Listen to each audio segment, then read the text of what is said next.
No matter how big a movie may get or how many years fans have to watch and rewatch, there are always some incredible secrets to be found. There's no studio in the world quite like the one founded by Walt Disney, so it's no surprise that their animated films have more secrets to give than most. Here's another dose of rapid-fire movie trivia in our next installment of Know Your Movies. 20 Disney movie secrets that will blow your mind. What do you need? What do you need? What do you need? Frozen.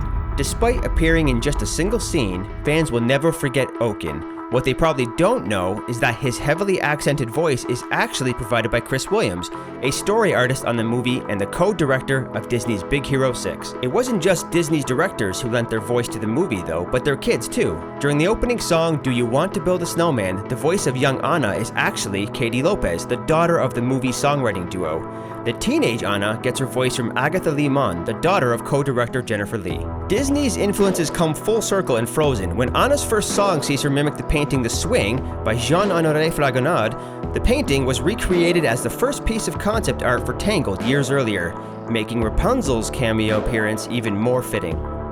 Tangled. The heroine's heart is stolen by the dangerous Flynn Rider, but it's not by accident. Before production started, the directors gathered every woman in the studio into a single room, showing them video footage and photos of celebrities to find out exactly how to make the most attractive man possible. Singer Mandy Moore may have landed the role of Rapunzel, but it was Natalie Portman who the animators looked to for their initial designs. The first pencil tests of the princess were even animated to her performance in the movie Closer.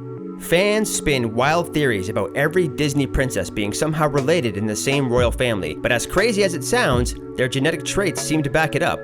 When Tangled added Rapunzel to the studio's royalty though, she was the first Disney princess to have green eyes. Ever. Who knew? Beauty and the Beast. It's hard to imagine anyone but actress Angela Lansbury, the voice of Mrs. Potts, singing the title ballad to this Disney classic, but she originally refused, believing a professional singer should do the job. The directors convinced her to record a single version of it just in case, which happens to be the exact one in the finished movie. Disney's artists take months, sometimes years, to design their heroes and villains, but fans hardly ever see the original designs. Luckily, Beauty and the Beast is the exception. The Beast's animal inspirations are obvious, but nearly all of the statues in this mansion were earlier designs of his character. Aladdin. Robin Williams took a tiny paycheck for his role as Genie in exchange for assurances that his memorable dialogue could not be used for toys and merchandise, but the studio did it anyway. Williams refused an apology and even an original Picasso painting from Disney's CEO, meaning the role had to be recast before things were patched up years later. The movie and its soundtrack helped kick off the Disney Renaissance, but at first, people didn't realize just how special it was. When test audiences sat in silence for each song, the animators added an applause sign after the Genie's big number as an inside joke. But it worked, so the sign stayed in the finished cut. The Lion King. Every movie looking to make animals act like humans can take cues from The Lion King, but fans probably don't know that not a single real lion's roar was recorded for the movie. Despite sounding like they were recorded in the wild, legendary voice actor Frank Welker created them all himself. Toy Story. Not many fans know that the part of Buzz Lightyear was first offered to Billy Crystal, who claimed turning it down was the biggest mistake he'd ever made. So, when Pixar boss John Lasseter called him years later, he picked up the phone and answered yes before his part in Monsters, Inc. could even be offered. Monsters, Inc. While recording her dialogue as Mike Wazowski's girlfriend, actress Jennifer Tilly raved to the Pixar staff about a movie script being written by Brad Bird, a director on her husband's show, The Simpsons. Just a few years later, Bird's story of a superpowered family in the 1960s would be made as a reality in The Incredibles. The Incredibles. When director Brad Bird offered the role of Violet Parr to Sarah Vowell, the author, essayist, and regular guest on This American Life radio show refused, claiming she wasn't an actress.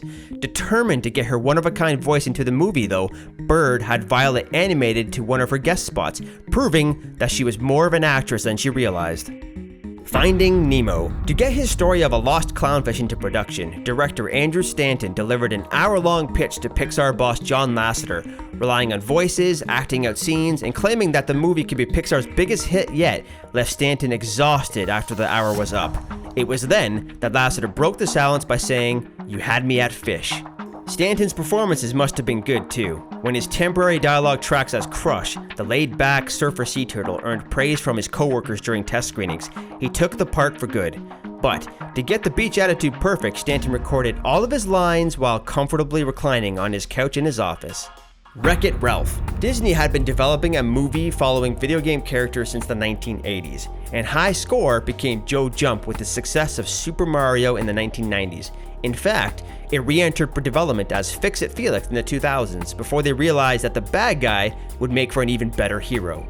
Inside Out. The idea of actually casting actors as the emotions inside a young girl's head was an instant hit with Pixar's leadership, with the idea of casting comedian Louis Black as Anger apparently the first example offered. There was no better option, which meant the first prediction came true, and Black played the part to perfection. Cars. Pixar decided to bring their world of cars to life a little bit differently, using the windshields as eyes instead of the car's headlights like most other cartoons. The result was a unique look for the studio and franchise, but it was actually over 50 years old, first used in the 1952 Disney cartoon Susie and the Little Blue Coupe, one of John Lasseter's personal favorites. Ratatouille. The movie might seem like pure fantasy, but celebrity chef Anthony Bourdain praised Ratatouille as the most faithful and accurate film about cooking he had ever seen. From the attention to actual food, flavors, and recipes, down to the almost invisible scars marking the characters' forearms, badges of honor among veteran chefs. Those are some of our favorite details and behind-the-scenes stories from Disney's animated studios. But what are yours? Let us know in the comments, and remember to subscribe to our channel to catch the next installment of Know Your Movies.